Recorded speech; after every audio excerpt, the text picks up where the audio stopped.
अगर आप भगवान बुद्ध की प्रेरणादायक कहानियों से जीवन में शांति और सच्ची खुशी पाना चाहते हैं, तो हमारी चैनल को सब्सक्राइब करना न भूलें।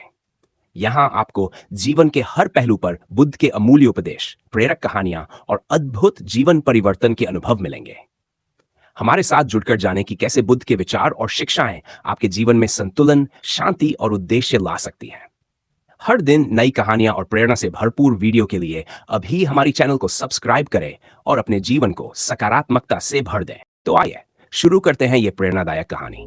यह कहानी उस समय की है जब मगध राज्य के पास स्थित एक विशाल जंगल में भगवान बुद्ध ठहरे हुए थे। वह जंगल अपनी रहस्यमयता और शांति के लिए प्रसिद्ध था। बुद्ध के आने की खबर चारों ओर फैल चुकी थी और लोग दूर दूर से उनके उपदेश सुनने के लिए उमड़ रहे थे। इस जंगल के पास बसे एक नगर में 3 युवक रहते थे, आर्यन, कुशाग्र और संजय।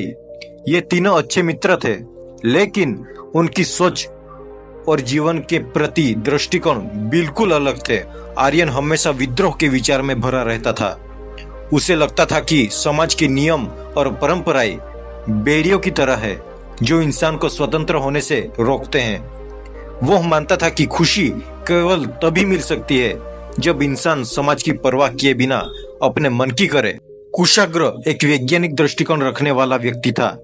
वह हर चीज को तर्क और प्रमाण के तराजू पर तोलता था। धर्म और अध्यात्म को वह केवल एक काल्पनिक कहानी मानता था जिसका कोई वैज्ञानिक आधार नहीं है। जबकि संजय महत्वाकांक्षी था।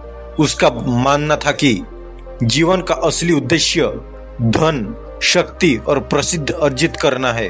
उसके लिए सफलता का मतलब था संसार में सबसे बड़ा और सबसे अमीर बनना। एक दिन नगर में खबर फैली कि भगवान बुद्ध जंगल में आए हुए हैं। लोग उनकी शिक्षाओं को सुनने के लिए उमड़ पड़े। बुद्ध का नाम सुनकर इन तीनों दोस्तों में भी उत्सुकता जागी, लेकिन उनकी यह उत्सुकता अलग अलग कारणों से थी। आर्यन ने कहा, मैं बुद्ध से मिलूंगा और उनसे सवाल करूंगा। मैं साबित करूंगा कि उनके उपदेश केवल कमजोर लोगों को फंसाने के लिए है। कुशाग्र ने सोचा, मैं देखता हूं कि बुद्ध के पास मेरे तर्क का क्या जवाब है। अगर उनके विचार वैज्ञानिक नहीं हुए तो मैं उनके गलत साबित कर दूंगा। संजय में मन में ठाना कि अगर बुद्ध इतनी ज्ञानी है तो वह मुझे अमीर और शक्तिशाली बनाने का रहस्यमय बताएंगे। तीनों ने तय किया कि वे अगले ही दिन जंगल में बुद्ध से मिलने जाएंगे। अगली सुबह 3 युवक जंगल की ओर चल पड़े। जंगल घना और शांत था। पक्षियों की मधुर चहचहाहट और ठंडी हवा के बीच वे धीरे धीरे उस स्थान पर पहुंचे जहां बुद्ध ध्यान मग्न थे। बुद्ध एक झील के किनारे बैठे थे। झील का पानी इतना साफ था कि उसमें आसमान और पेड़ों की परछाई साफ नजर आ रही थी। उसके चेहरे पर गहरी शांति और तेज था। उनकी उपस्थिति मात्र से ही वातावरण में एक अलग ऊर्जा महसूस करवा रही थी।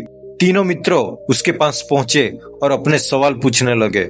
आर्यन ने पूछा, आप कहते हैं कि हमें समाज के नियमों का पालन करना चाहिए, लेकिन समाज तो खुद ही गलत है। क्या सही है, अपने मन की करना या समाज के नियमों को मानना? कुशाग्र ने कहा, आप आत्मा और कर्म की बात करते हैं, लेकिन मैं इसे तब तक नहीं मान सकता जब तक इसका कोई वैज्ञानिक प्रमाण ना हो। क्या आप यह साबित कर सकते हैं कि आत्मा और कर्म सच में मौजूद है? संजय ने पूछा, जीवन का असली उद्देश्य क्या है? मुझे बताइए कि मैं सबसे अमीर और शक्तिशाली कैसे बन सकता हूँ। बुद्ध ने उनकी बातें ध्यान से सुनी।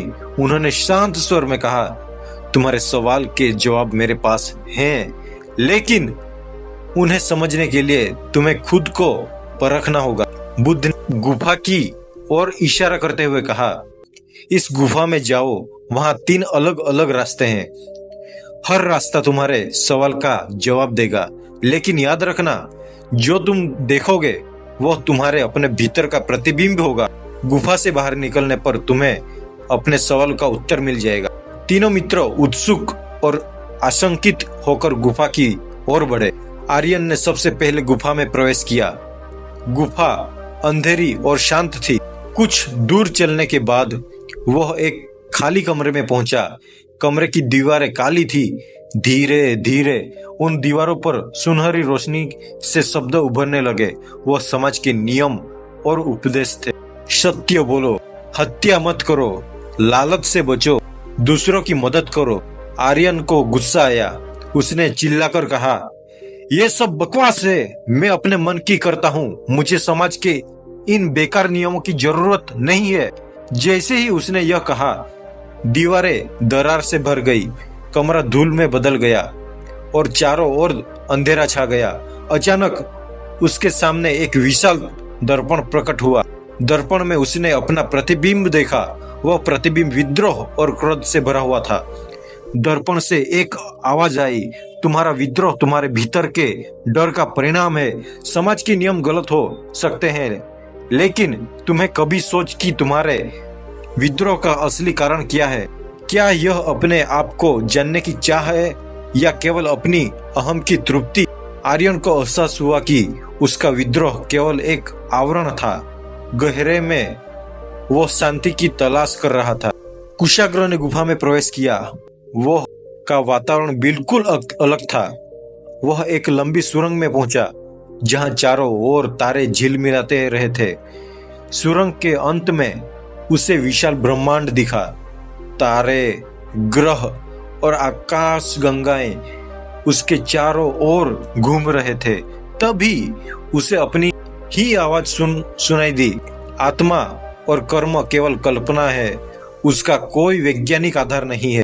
अचानक ब्रह्मांड की ऊर्जा ने उत्तर दिया, हर क्रिया का परिणाम होता है, यह वैज्ञानिक है। क्या तुम्हें यह तुम्हारे कर्मों के प्रभाव का प्रमाण नहीं है? कुशाग्र ने महसूस किया कि विज्ञान और अध्यात्म अलग नहीं है। वे एक ही सत्य को अलग अलग दृष्टिकोण से देखते हैं। संजय गुफा में गया। उसने वह एक सुनहरा महल देखा। वह महल धन, शक्ति और वैभव का प्रतीक था, लेकिन जैसे ही उसने महल के खजानों को छूने की कोशिश की, वह राख में बदल गए। तभी एक गूंज सुनाई दी, तुम्हारी लालच तुम्हें कभी संतुष्ट नहीं कर पाएगी। यह धन और शक्ति क्षणिक है, असली ताकत भीतर की शांति में है। संजय को समझ आया कि उसकी महत्वाकांक्षा उसे शांति से दूर ले जा रही है। गुफा से बाहर निकल पर तीनों मित्र बुद्ध के पास पहुंचे। वे अब मौन थे। बुद्ध ने मुस्कुराते हुए कहा, सत्य वही है जो तुम्हारे भीतर है। विद्रोह, तर्क और महत्वाकांक्षा तभी सही है जब उनका उद्देश्य सत्य की खोज हो। तीनों मित्र अब बदल चुके थे। उन्होंने आज अपने जीवन की सबसे बड़ी सीख पाई थी। कहानी सिखाती है कि सच्चा ज्ञान केवल बाहरी दुनिया से नहीं, बल्कि अपने भीतर झांकने से प्राप्त होता है।